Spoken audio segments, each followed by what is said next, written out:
on, and Bradley's been to so many of them, of course, and you were just saying that sometimes there's like the sort of the dog and pony show for a lot of different things, but there are a couple of cool things that are happening this year. Let's talk about some of those. Sometimes it's really iterative, right? It's the same thing. There was so many years where they were just pushing 3D TV, and you're always looking for that great gadget, the runaway hit, the success, because CES is the place where all of the consumer electronics industry goes. Everybody's represented. Right. It's the top of the year, and it's literally saying this is what the future looks like, we think, at least for this year. Right. Okay. Right. So what really caught your eye this year? Well, the first thing, the smartest gadget of the future may in fact be your car. This seems to be the big news coming out of CES.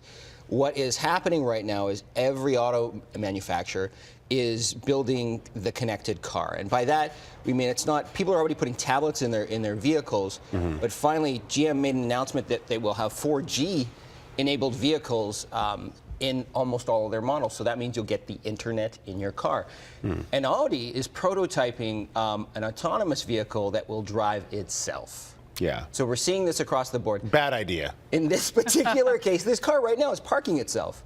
Like you said, car, park yourself, and it's literally getting into a cramped spot. And look at that. Oh, got to wiggle a bit, got to go back, got to go forward to fit in that spot. You know how hard and annoying that can be sometimes to fit in a cramped spot? Well, we have the robot doing it for us in this case. And they're saying in other applications like boring traffic bumper to bumper, you could put it on autopilot, right? Get your newspaper and let the car do the back and forth, back and forth. Is that what airline pilots do? They just get the newspaper out? I think that's what they do anyways, right? So we're going to have that in our vehicle possibly in the next 5 years. The question, there's always that thing, because, you know, like anything, computers can make mistakes, right? Sure. No matter what. So can humans. And perhaps computers But make right less now, mistakes than right now, we're set up that if you are parking your car and you bang into someone, you know, you're responsible. What if your computer is parking a car? Who's responsible? You to blame the automaker? I mean, just that's a good thing. So they're going to have to get the technology pretty nailed down before they roll it out, but they're quite serious about unveiling this as an actual production vehicle down the road. So they're quite serious about it. And of course, Google and others have had autonomous cars. That's right. So there's lots of R&D that's actually gone into this, right? And then they're going to be laws that are going to have to change in order to allow this. Yeah. But we'll see. They're quite serious about it. I'd like a self-driving car. All right. Of course you would.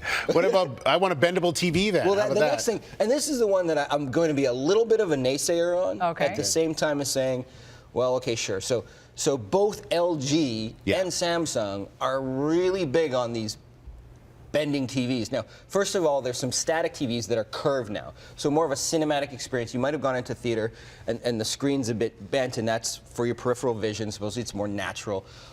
That's the big thing this year. So all these TVs are curved. Right. What the B-roll you just saw there is a showcased one that's actually moving, articulating. It's got servos in it. It goes front to back, front to back.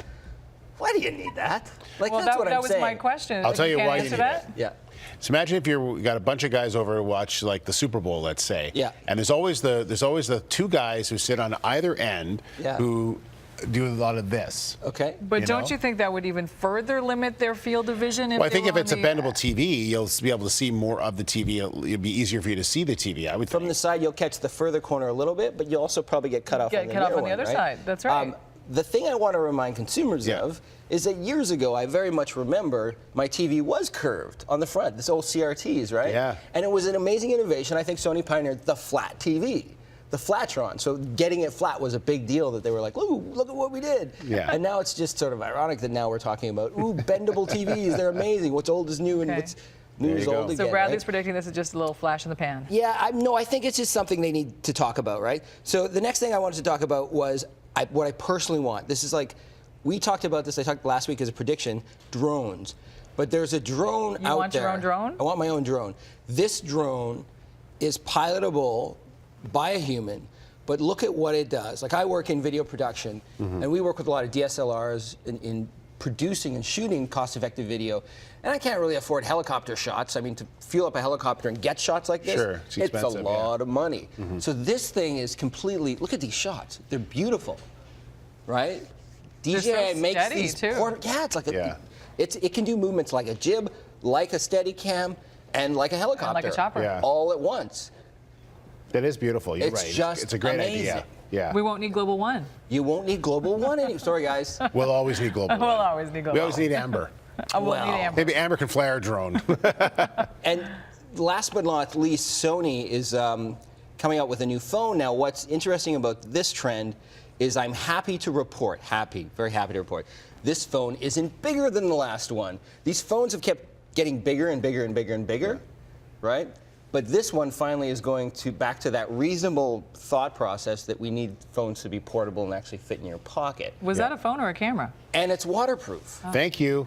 Yes, so you can drop it in your fish tank if you really want to. That's a great idea. That is a great idea. And they had a bigger one that was like quite expensive, and they're actually staying on that path of the Z series. This one's more compact, still got a 20 megapixel camera, takes amazing photos, and I have to give them some credit for actually bucking the trend of making these, they're calling them phablets, bigger, bigger, bigger, and they're just going, no, we're actually going to go smaller, put a better camera in it, put a quad-core processor.